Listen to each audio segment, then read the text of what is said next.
Russia Ukraine যুদ্ধ বন্ধে এবার জেলেনস্কিকে ট্রাম্পের আলটিমেটাম। শান্তি পরিকল্পনায় ভেটো দিলে বন্ধ হয়ে যাবে যুদ্ধের রসদ ও মার্কিন সমর্থন। সমঝোতার ইঙ্গিত দিলেন রুশ প্রেসিডেন্ট। নিজের দেশ রেখে এবার বিদেশের মাটিতে যুদ্ধ বিমান খোয়ালো ভারত। দুবাই এয়ার শোতে কারিশমা দেখাতে গিয়ে মর্মান্তিক দুর্ঘটনার শিকার দিল্লির গর্ব তেজাস। বিশ্ব দরবারে লজ্জায় নরেন্দ্র মোদী। ইরাকে নির্বাচনের পর সরকার গঠন নিয়ে তোড়জোড়। ইরানের প্রভাব ঠেকাতে যুক্তরাষ্ট্রের কঠোর পদক্ষেপ। যে কোনো বিদেশি হস্তক্ষেপ রুখে দেওয়ার হুঁশিয়ারি ওয়াশিংটনের। এবার শেখ হাসিনার মৃত্যুদণ্ড নিয়ে মুখ খুলল পাকিস্তান। বাংলাদেশের অভ্যন্তরীণ বিষয়ে হস্তক্ষেপ না করার স্পষ্ট বার্তা দিল ইসলামাবাদ। তাইওয়ানে মাটি ফেটে বের হয়ে আসছে কাদা মিশ্রিত আগুন। বিরল আগ্নেয়গিরির সাক্ষী হল বিশ্ব। মুহূর্তেই সোশ্যাল মিডিয়ায় ছড়িয়ে পড়েছে ভিডিও।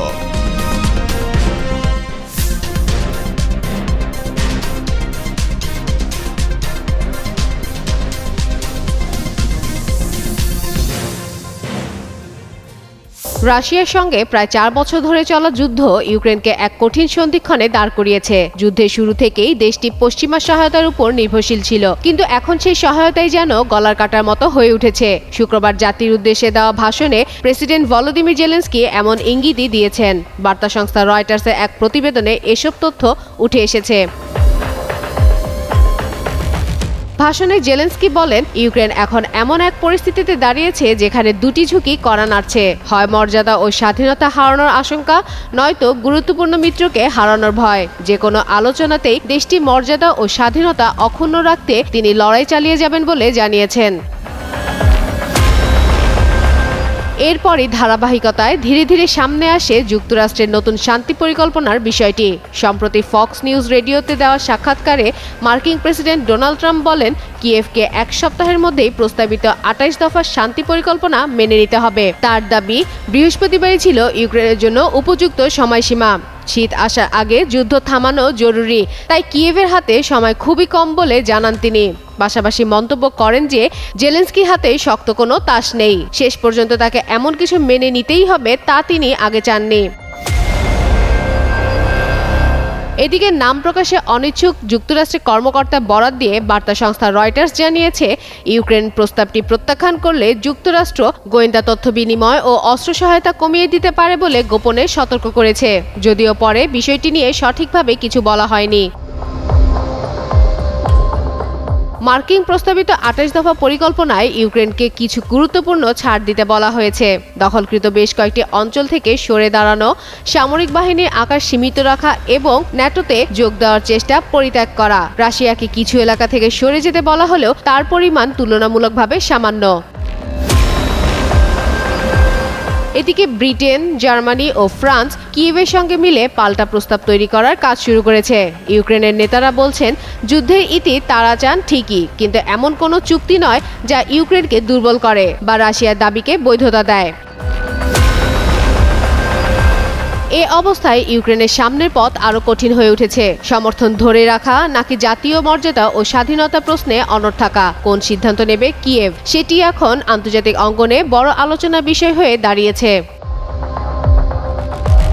ফাতেমা ফাতেহজান, যুগান্তর নিউজ।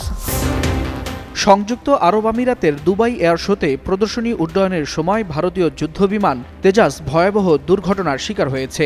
স্থানীয় সময় দুপুর 2:10 হিন্দুস্তান অ্যারোনটিক্স লিমিটেডের তৈরি স্বদেশীয় এই জেটটি মাটিতে আছড়ে পড়ে বিধ্বস্ত হয়। দুর্ঘটনার ভিডিও মুহূর্তেই সোশ্যাল মিডিয়ায় ছড়িয়ে পড়ে, যেখানে দেখা যায় যুদ্ধ বিমানটি দ্রুত নিচের দিকে নামতে গিয়ে মাটিতে আছড়ে পড়ে বিস্ফোরণে ধ্বংস হয়ে যায়। মধ্যপ্রাচ্যের সবচেয়ে বড় এয়ার শোর শেষ দিনে শত শত দর্শক গ্রাউন্ড স্ট্যান্ডে দাঁড়িয়ে সরাসরি এই দৃশ্য প্রত্যক্ষ করেন। দুর্ঘটনাস্থলটি প্রদর্শনী স্থান থেকে প্রায় 1 মাইল দূরে ছিল। বিমানটি মাটিতে আছড়ে পড়তেই ধোঁয়ার বিশাল মেঘ উঠতে থাকে। পরে জরুরি সেবা দানকারী গাড়িগুলো দ্রুত সেখানে ছুটে যায়। ভারতীয় বিমান বাহিনী সামাজিক যোগাযোগ মাধ্যম এক্সে দেওয়া পোস্টে জানিয়েছে, দুঃখজনকভাবে এই দুর্ঘটনায় তেজাসের পাইলট প্রাণ হারিয়েছেন। শোক বার্তায় আইএএফ নিহত পাইলটের পরিবারের প্রতি গভীর সমবেদনা জানিয়েছে এবং দুর্ঘটনার কারণ অনুসন্ধানে তদন্ত কমিটি গঠন করা হয়েছে বলে জানায় তারা। তেজাস, যার অর্থ উজ্জ্বলতা। 2016 সালে ভারতীয় বিমান বাহিনীতে অন্তর্ভুক্ত হয় এই বিমান। দেশীয় নকশার এই জেট অতীতেও নানা প্রযুক্তিগত চ্যালেঞ্জের মুখোমুখি হয়েছে এবং এটি দ্বিতীয় বড় দুর্ঘটনা।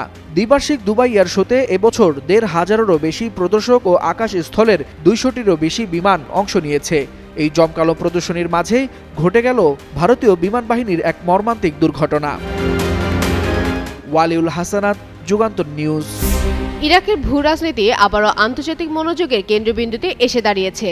বহু বছর ধরেই জটিল রাজনৈতিক পরিবেশের মধ্য দিয়ে এগোচ্ছে দেশটি।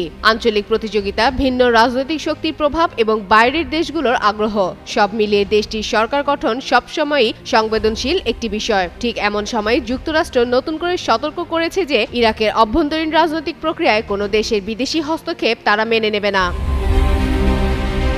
শুক্রবার এক মন্তব্যে যুক্তরাষ্ট্রের ইরাক বিষয়ক বিশেষ দূত মার্ক সাভায়া বলেন, ইরাকের ভবিষ্যৎ নিয়ে সিদ্ধান্ত নেওয়ার দায়িত্ব দেশের জনগণ ও রাজনৈতিক নেতৃত্বের, বাইরে কোনো শক্তির নয়। সামাজিক যোগাযোগ মাধ্যম এক্সে তিনি লেখেন, খুব শীঘ্রই তিনি ইরাক সফরে গিয়ে গুরুত্বপূর্ণ নেতাদের সঙ্গে বৈঠক করবেন, পাশাপাশি সেখানে চলমান রাজনৈতিক আলোচনা ও ইতিবাচক পরিবেশ বজায় রাখা নিয়েও এগোবেন।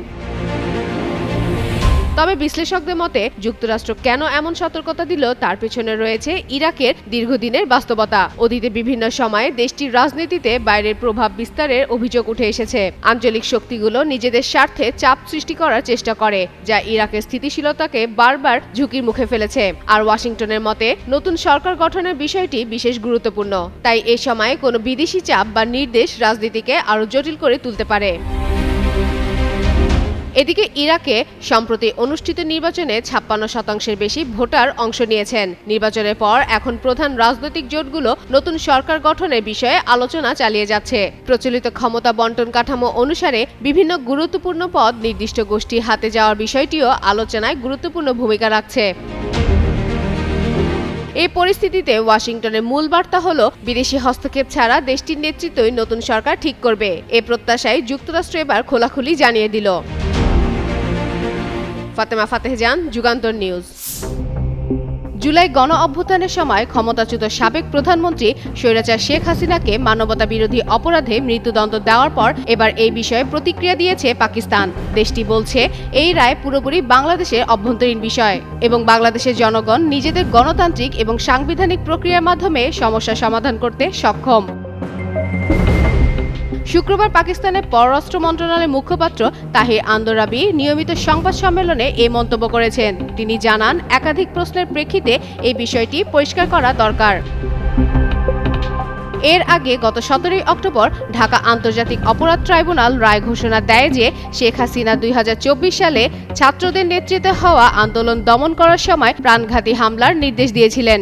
এই আন্দোলনে হাজার হাজার মানুষ নিহত হয়েছিল। এরপর গণ অভ্যুত্থানের পর ক্ষমতা ছেড়ে তিনি ভারতে আশ্রয় নেন।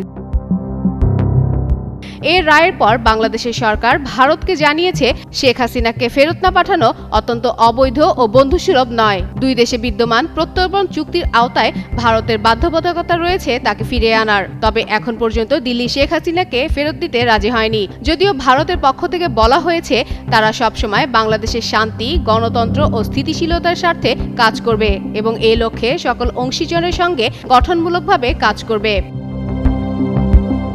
রাজনৈতিক বিশ্লেষকদের মতে আগামী ফেব্রুয়ারিতে অনুষ্ঠিত জাতীয় সংসদ নির্বাচনের আগে এই রায় রাজনৈতিক উত্তেজনা বাড়াতে পারে। এমন প্রেক্ষাপটে এই রায় নিয়ে পাকিস্তান সরাসরি সমালোচনা না করলেও বাংলাদেশের অভ্যন্তরীণ বিষয় হিসেবে দেখতে চাচ্ছে। এমনকি এ বিষয়ে কোনো হস্তক্ষেপ করবে না বলেও স্পষ্ট করেছে ইসলামাবাদ। ফাতেমা ফাতেহজান, যুগান্তর নিউজ। মাটির আগ্নেয়গিরি শুনে অবাক হচ্ছেন? সাধারণত আগ্নেয়গিরি বলতে আমরা পাহাড় ফেটে বের হওয়া অগ্নিশিখা ও গলিত লাভাকে বুঝি, কিন্তু প্রকৃতিতে এমন অনেক ভিন্ন ভিন্ন বিস্ফোরক আছে যেখানে আগুন নয় বরং পানি, গ্যাস ও কাদা বের হয়ে আসে ভেতরের চাপ থেকে। দেখতে শান্ত হলেও এর কার্যপ্রণালী বেশ রহস্যময় এবং বিজ্ঞানীদের কাছে আজও অনেক প্রশ্নের জন্ম দেয়।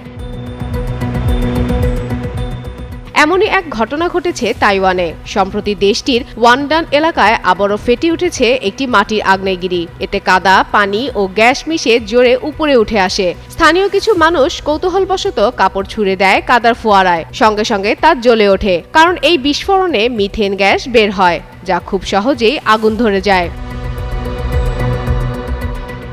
ভূতত্ত্ববিদদের মতে এই আগ্নেয়গিরি সাধারণত একই স্থান থেকে বিস্ফোরিত হলেও কখনো কখনো কাছাকাছি নতুন জায়গা থেকেও ফেটে উঠতে পারে। গত 3 বছরে এটি 11 বার বিস্ফোরণ ঘটিয়েছে।